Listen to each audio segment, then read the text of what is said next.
Hello everyone, I hope you are doing great. I know that a lot of you beautiful people are struggling with getting a high band score in your writing part.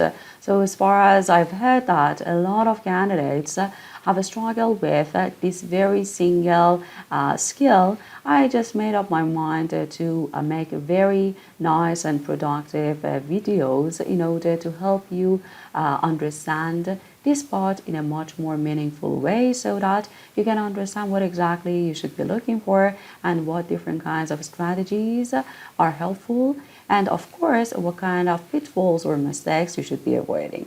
So I'm going to make different kinds of very short videos that will be helpful and beneficial, but I will really appreciate it if you can, of course, appreciate what I'm doing and support me by following me and subscribing to the channel in a way that I can understand that I've got my own audience as well.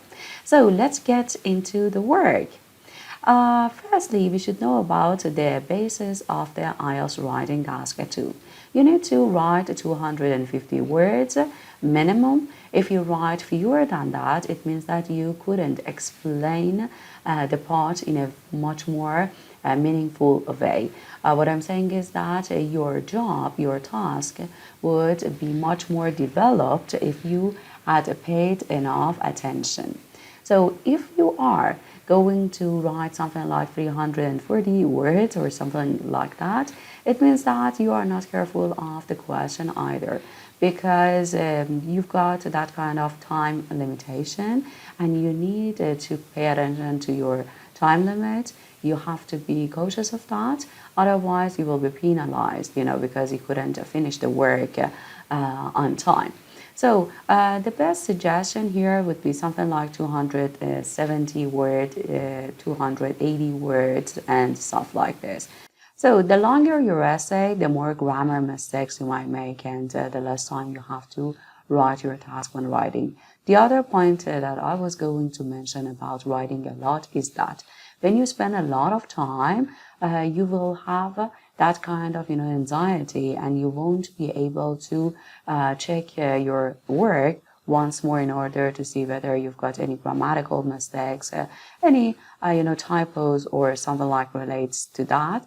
And the other thing is that some students start with writing task 2, and then when they are done, they see that there is nothing left in order to go for task 1.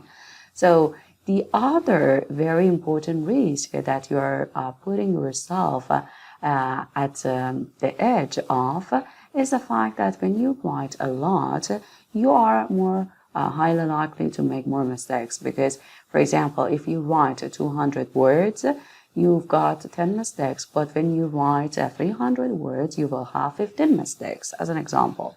So why should you risk everything and you do not know maybe the fact that writing a lot will bring you nothing as an advantage? Because some students think that, okay, so as far as I'm writing something like 400 words, it means that I'm a very fast writer. So the examiner should appreciate it and should admire that and give me a better score. But it is not like that. So remember that the more you write, you are just putting everything at risk, and that's all. A shorter essay or longer essay? Of course, the shorter essay will make them easier to follow. So something between 250 words and 350 words. If you want to compare, of course, the shorter one, which is meeting the requirement of 250 words. There is no benefit to write super long essays, as we talked. Task 2 writing is worth 2 times your overall score, and you spend 40 minutes on it. So a lot of students ask me that, can we, for example, spend something like 30 minutes doing that? Yes, of course. It is something that has been suggested by IELTS itself, and it seems logical to go for 40 minutes. Because as I said earlier, it is worth double. So you should spend more time and energy writing that, but depends on you and your practice. The strategy and the technique that you are applying would be different. In task 2 writing, we will focus on 4 types. okay, in this, let's say, course. The four most types are argument, thesis-led, problem-solution essays, and two-part question essays.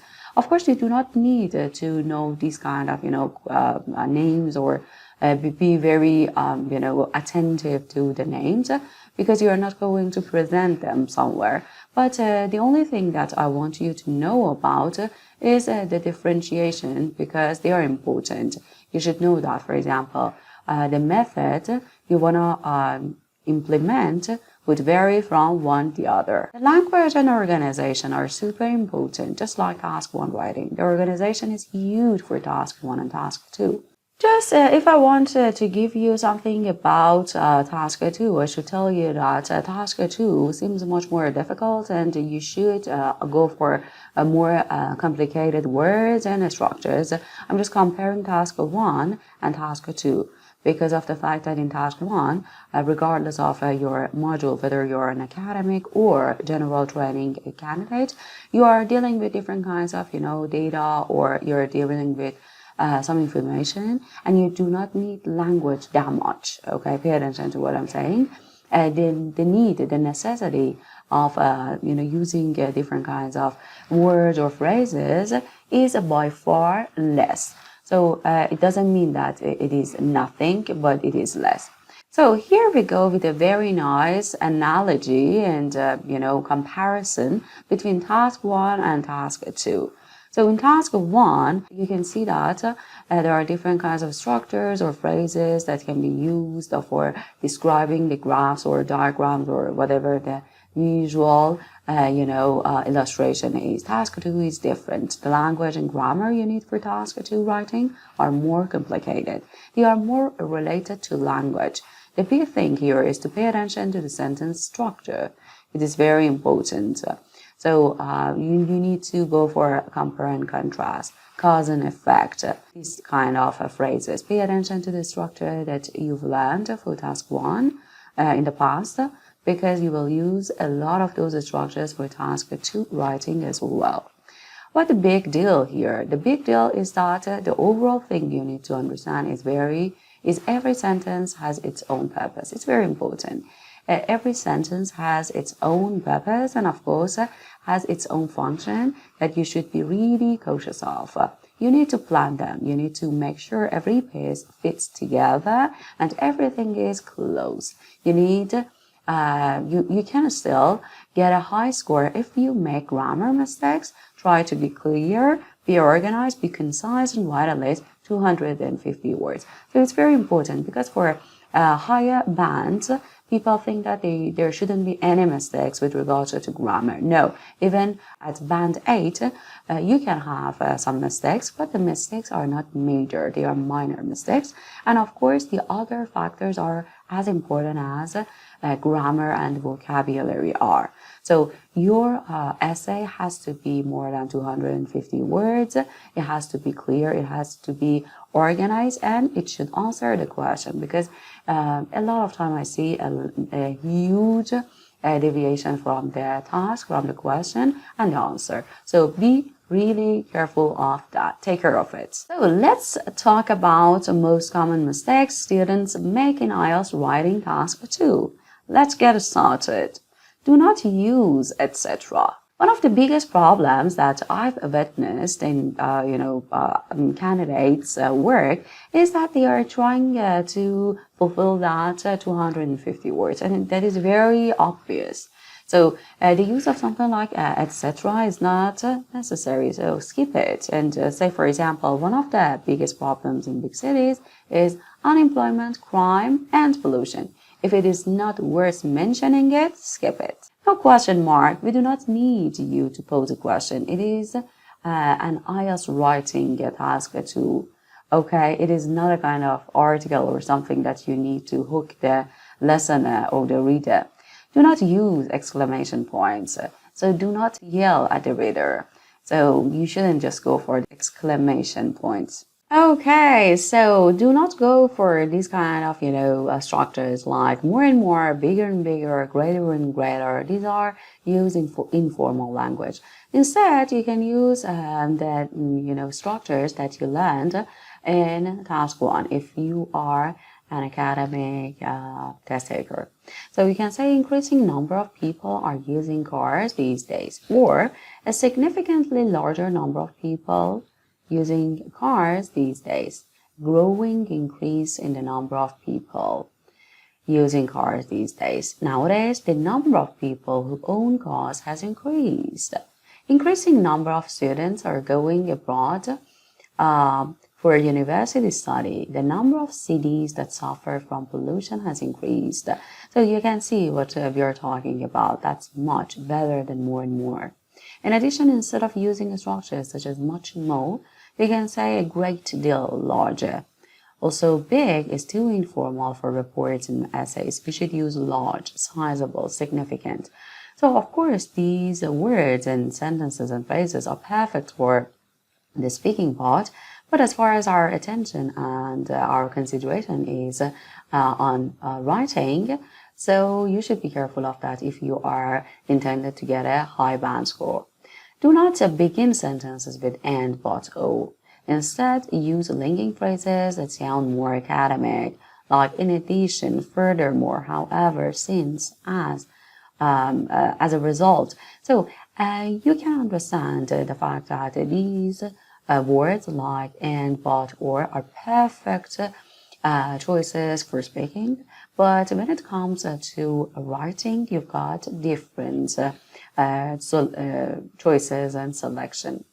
The first sentence of each body paragraph should be a topic sentence. Remember that, it's very important. So the first sentence of your body paragraph is your topic sentence.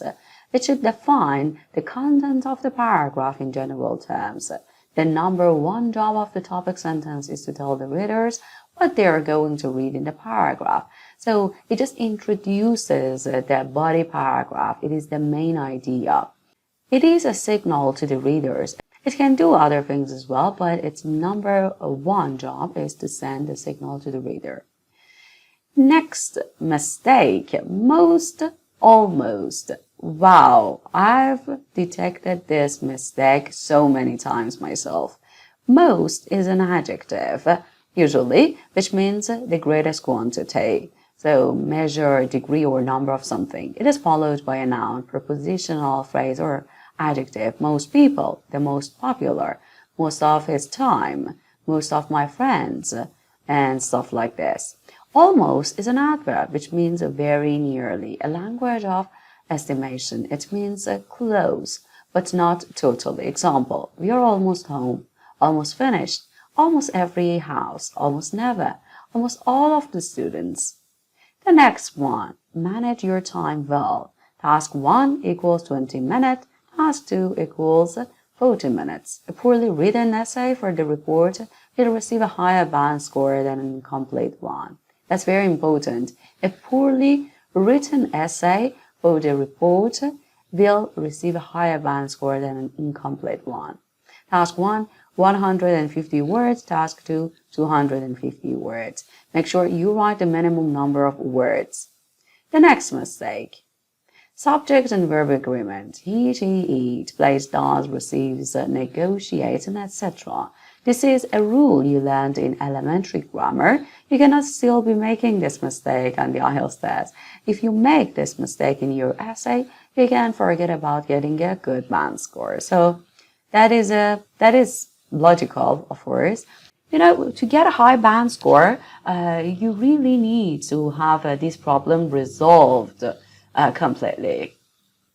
Otherwise, you are not a good fit to get a high band score. The next one, use the correct verb tenses.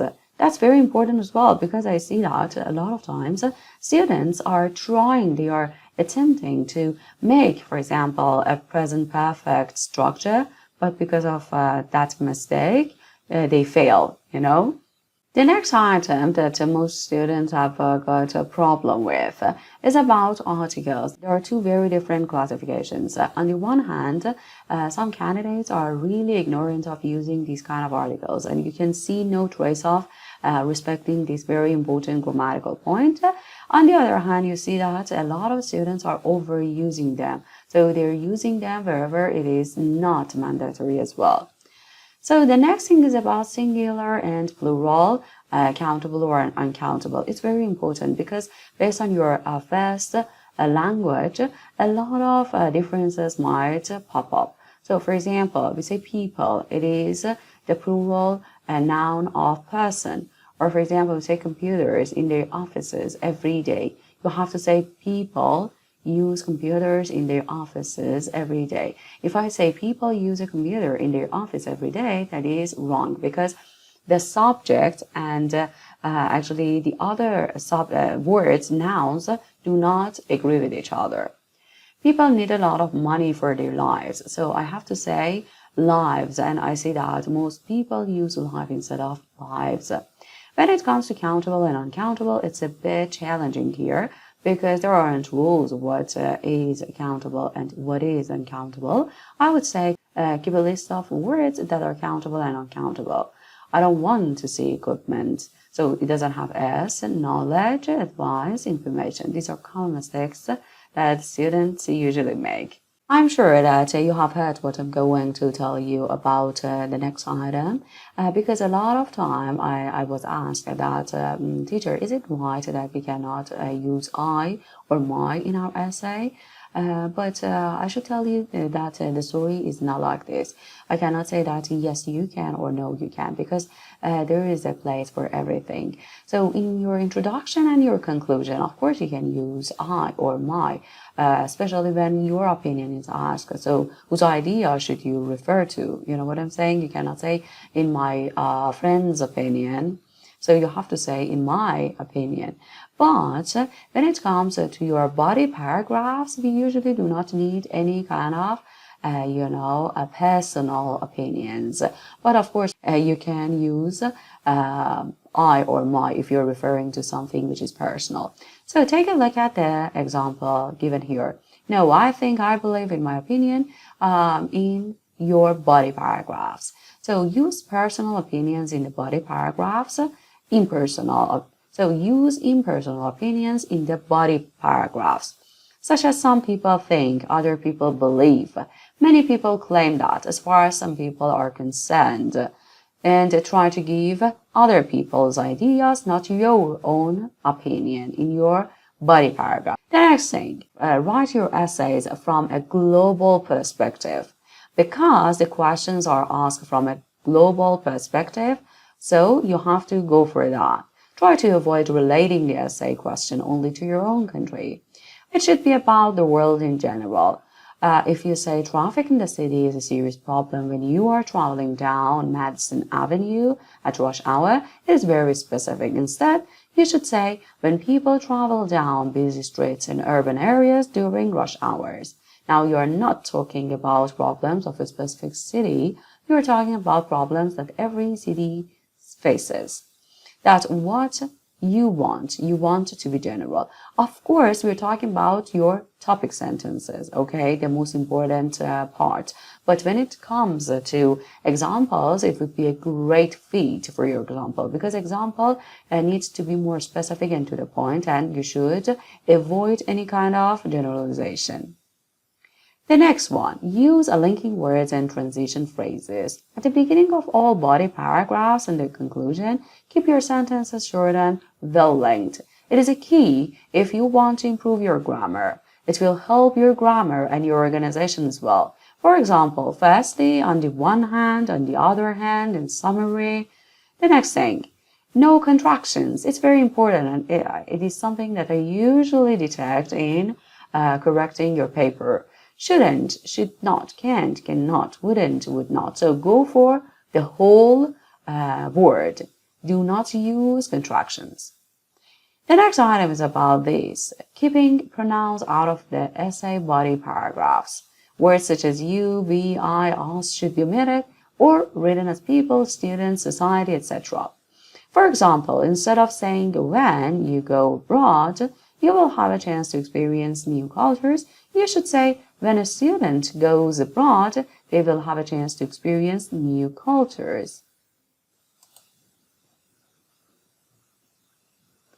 Active tense can be changed to passive tense to omit the pronouns. So in order to avoid that, you can go for this structure.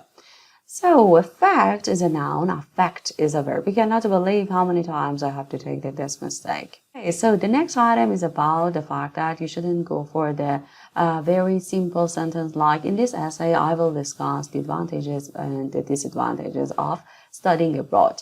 Instead, you can simply say something like this. This essay will show both the positive and negative benefits of studying abroad. So that is much more elevated. The next item, avoid using absolutes. That is very important because I think there is a very huge tendency towards that, such as all, every, none, only, always, never, completely. These are very, very strong words that you should be avoiding. When everyone goes abroad, they always suffer homesickness. It is not like that. Not everyone feels like that. Be careful of using those very strong words. Don't use the word thing to name the object or action you're writing about. For example, instead of writing when students go abroad, they have opportunities to experience many different things. You should write when students go abroad, they have opportunities to experience many different things, such as new cultures and make new friends. So you can specifically name those kind of things. I hope you have enjoyed this video and I will make more. So take care of yourself and that's all for now. Bye.